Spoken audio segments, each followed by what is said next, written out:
Hello, ladies and gentlemen of geometry. I really hope that 6-2 went pretty well for you, talking about the geometric mean and the similar triangles. And if you recall, drawing out the similar triangles is very helpful. There is a little bit of work to be done with regard to how you set it up, but I still think it's a good idea to draw that up every single time.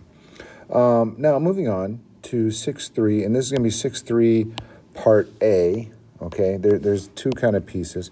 We're talking about what are called special right triangles. All right, please forgive my handwriting. So when we talk about special right triangles, okay, so we're talking about right triangles, okay? So that means that a 90-degree angle is going to be involved. And we're talking about triangles. Okay, so kind of everything that we've talked about so far about triangles still comes into play. Okay, so the first one's called a 45-45-90 triangle. And in 45-45-90 triangle, so those are going to be the degree measures of a triangle. And that works because that does add up to 180 degrees. Okay, so this is going to be a very, very specific, a very special right triangle. Okay, this is a very, very specific one. I know there's all manner and shape of triangles, all sizes, all shapes. Well, not all shapes, all triangles. All sizes, different angle measures, different side measures, what have you. This is talking about very, very specific subset of triangles called 45-45-90. So how did this come about? Well, when you consider that you have a square, okay, so all four sides are equal, all four angles are 90 degrees. Okay, so now let's consider something. Let's draw a diagonal. Okay, so if I draw this diagonal, how could you find the length? Now, so let's just for an example, let's just look and see. Let's just say like this is 3, which would make all four sides 3. Okay, so you may look at this and go, well, wait a moment. That is a right triangle, and I know 2 legs. Well, if I do 2 legs, then I really hope that Pythagorean theorem entered into your head, because that's kind of what I would do as well. But what you need to do, what you need to consider is kind of what happens when you do that. So I've got a right triangle, and I'm looking for this hypotenuse here. So if I run Pythagorean theorem, okay, that'll simply be 18 equals c squared. So I would do the square root. Okay, now I don't want the big ugly decimal. Okay, I don't want the big ugly decimal. I want to simplify. So simplifying 18, that 18 splits into square root of 9, square root of 2. Simplifying radicals or square roots should be something that you've seen before, although it's probably been a little while. So I split 18 into 9 and 2, and I know that the square root of 9 is 3. So my simplified version is 3 square root of 2. Okay, now I want you to be aware of that because that's going to come into play. Okay, so we figured out that if this was 3, this was going to be 3 square root of 2. Just by doing Pythagorean theorem, that's it. Just by doing something we've already done a couple times before, and you've seen several times before. Okay, so that's all you're doing. So let's kind of recall, how do we simplify a square root? And so we kind of already did 18. So what I'm doing, though, is I'm looking to rewrite the number using perfect squares. Okay, your perfect squares, 1 is obviously a perfect square, 4, 9, 2 squared, 3 squared, 16 is going to be 4 squared, and so on. Something like that. Okay, so 18, forgive how messy that is. We did this previously, so I'm going to split that into 9 and 2. Okay, because I know 9 is a perfect square. So that's just going to give me 3 square root of 2. Okay. 24 is a little bit trickier because a lot of people will split 24 and automatically go 12 and 2. Okay, and that's fine, but that doesn't help me very much because neither 12 or 2 are perfect squares. Okay, so neither one of those help me very much. Remember, I'm looking for perfect squares, so something that might help me a little bit more would be 4 and 6 because 4 is a perfect square. So simplified would be that. Okay, simplified. Simplify means no decimals. Okay, so please be aware of that. So if it's asking you to simplify it, it will not work. Okay, that will not suffice for an answer if I ask you to simplify and you give me a decimal out of your calculator. Okay, so let's take a look here. So here's what they noticed. Okay, when you start playing around with this theorem, so it's a 45, 45, 90. All right, 45 degrees, 90 degrees. And we figured out before that if the legs are both 3, the hypotenuse is 3 square root of 2. Okay, that's what we learned previously.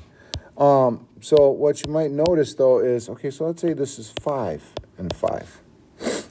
Okay, so if I go 5 squared plus 5 squared equals c squared, that will be 50 equals c squared, split there. So I need to simplify 50. Well, let's see, that's merely just 25 and 2. If I'm looking for a square root, okay, I could go 5 and 10, but that doesn't really help me. I'm more looking at for perfect squares. Okay, so I'm looking for 25. And just as a side note, if I did do something like square root of 50, and I split it into 10 and 5, you can still be okay there if I go to recognize that 10 is 5 and 2. You still have a pair of 5s there. Okay, you still have these two 5s, and you can pull out the 5, and you would still get 5 square root of 2. Okay? So for leg lengths of 5, I got 5 square root of 2 for a hypotenuse. Okay, so these first two are the legs. The last one is the hypotenuse. All right, and if I keep going, let's consider, let's consider what if I had 9. Okay, so that'd be 9 squared and 9 squared, 81. So that would be the square root of 162, which would just be 81 and 2. So it's just going to be 9 square root of 2. So you're going to have a pattern here. And the pattern is what you've got to be familiar with here. Okay, so whatever my leg lengths are, and this is kind of the big point here, is you're going to follow this pattern. The two leg lengths are going to be the same. The hypotenuse is going to be the leg length times square root of 2. Okay, so this is the pattern that you need to be able to work in. Okay, so over here, if given the leg, so you're given one of these two to find the hypotenuse, all you're going to do is multiply by square root of 2. Okay, all you're going to do is multiply by square root of 2.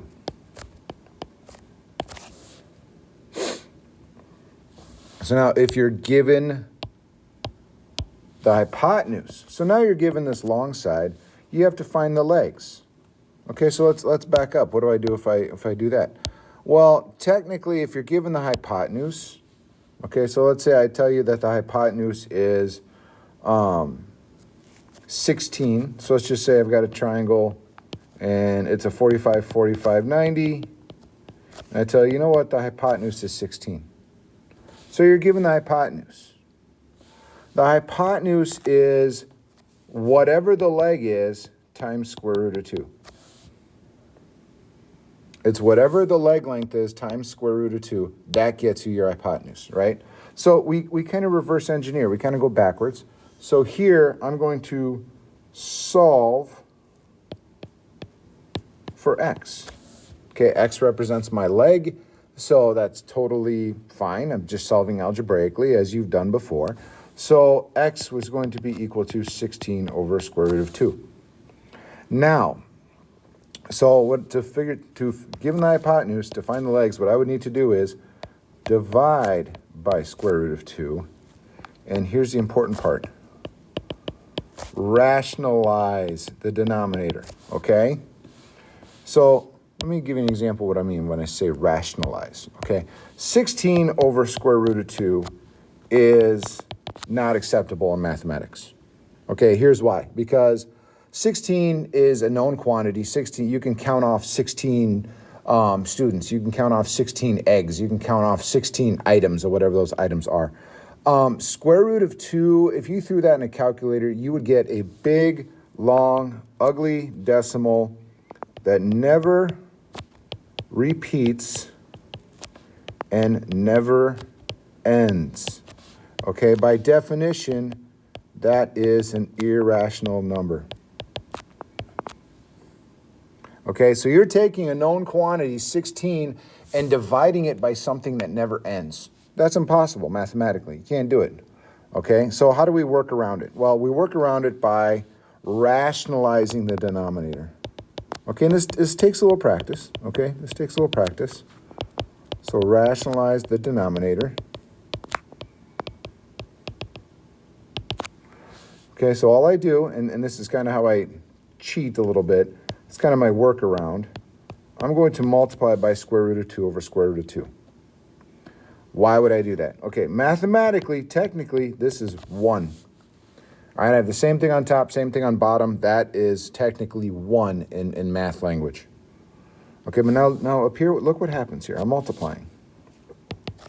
So on the top, I get 16 times square root of 2. Okay, just fraction rules. Top times top, bottom times bottom. Bottom, I get square root of 2 times square root of 2. This becomes square root of 4, which is just 2. So my answer right now is 16 square root of 2 over 2. Perfectly fine, perfectly legal. That I can deal with. My rational is no longer in the denominator. It's in the numerator where I don't really care about it. It's just there.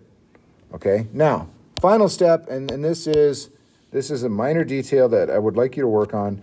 16 over 2 is going to be 8. So my final answer for my leg would be 8 square root of 2. Okay? Okay, a lot of pieces here. A lot of pieces. What did I do here? I did a great many things.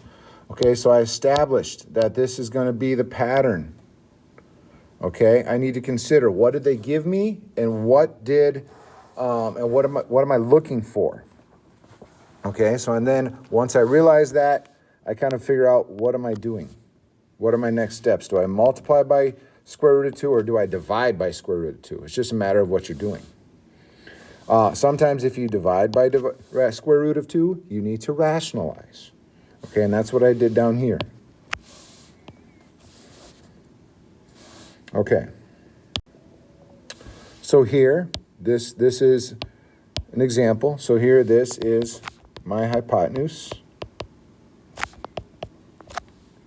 Okay, so I'm going to follow this pattern. All right, my legs are the same. My hypotenuse is x times square root of 2. So I'm going to, my legs times square root of 2 is going to give me my hypotenuse. So I take x square root of 2 times 12. And here it's algebraic. So this is a good example of one we just did. So I divide by square root of 2, divide by square root of 2. But I must rationalize. Okay, if you leave it like this is technically wrong. Okay, this is technically incorrect. If you left that on a quiz, on a test, on a homework, you're technically incorrect. Okay, because you have not completed the problem. Okay, so I need to rationalize. And all I do is multiply by the square root in the denominator. Okay, remember that's just going to be 1. So now it becomes 12 square root of 2. Then on the bottom, this becomes square root of 2 times square root of 2, which for those of you that the exponent rules may have escaped you, is just going to be 2. So that is what goes here. So now 12 over 2 becomes 6. So my legs are going to be 6 square root of 2 and 6 square root of 2. Okay, that's a good example of being able to realize when you need to rationalize my denominator. Basically, if your hypotenuse is going to be a whole number or something without a square root of 2, you're going to have to rationalize. So here, this one not too terrible. So following that same pattern, this one should not take you very long. You're given that this leg is 4. Well, the other leg is also going to be 4. My hypotenuse is just going to be 4 square root of 2. So I take whatever this is, okay, multiply by the square root of 2. That gives me my hypotenuse. Done. That's all I need. I don't need to calculate it out to some big, long, ugly decimal. I don't need to do some exotic, crazy equation. I just need to recognize that, hey, I have a leg. I'm looking for my hypotenuse. I'm done. This one, let's work this one out, and I'll show you kind of what happens. So this one, my hypotenuse. Okay, this one gets a little messy. Oh, dear Lord, my handwriting really is questionable.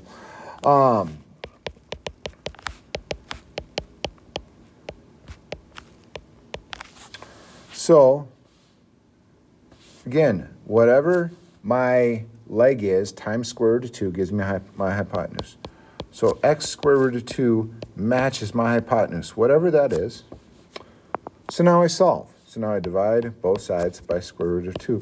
But here's where things get interesting. Okay? Previously, this side would just cancel out. I'd just be left with x.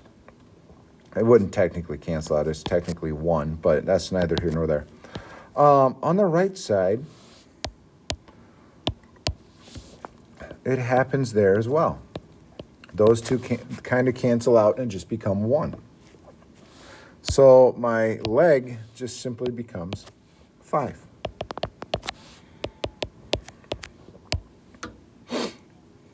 Well, that's not too bad, is it?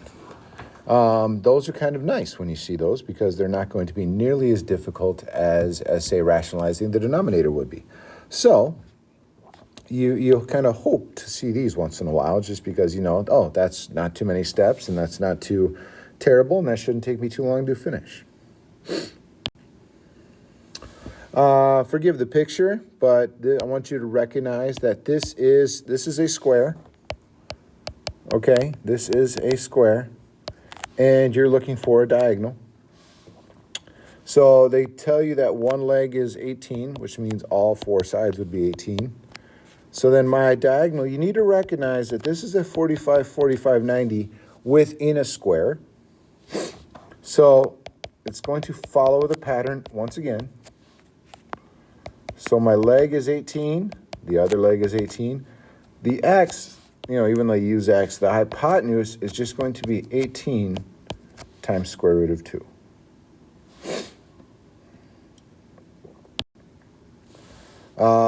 This one's a little bit trickier, which is fine. Okay, my hypotenuse is 7. And if you get used to kind of using this pattern, kind of drawing it anytime you see a 45, 45, 90 triangle, it helps. It kind of gives you a little bit of a blueprint to follow. So you know that that's 7. So you are going to have to divide, and you're going to have to rationalize. Okay, so this is the step where I need to rationalize.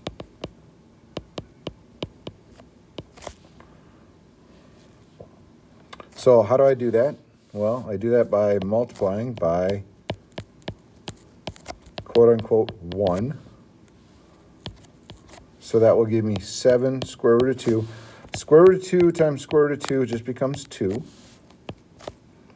And I can't really simplify that. I mean, if I really wanted to be picky, I could go that route. That would be fine as well. But, if you left it like this, that wouldn't be terrible. That would be fine. So that would be what both legs are. okay, because they're equal. So if I go 3.5 square root of 2 or 7 square root of 2 over 2 for both, that would be fine. Okay, so remember this pattern. Okay, remember, you got to ask, what side do you know?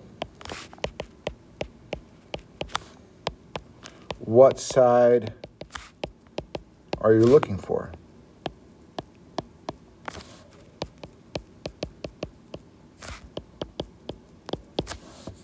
And then I would kind of use this pattern to establish what I'm doing, okay? All right, please talk to me with any questions. This does take some practice. This does take a little bit of thinking things out. So please be patient with yourself and kind of, the first through you will kind of muddle through a little bit, and then a pattern should start to kind of emerge, and you should get a little more efficient at it. Thank you.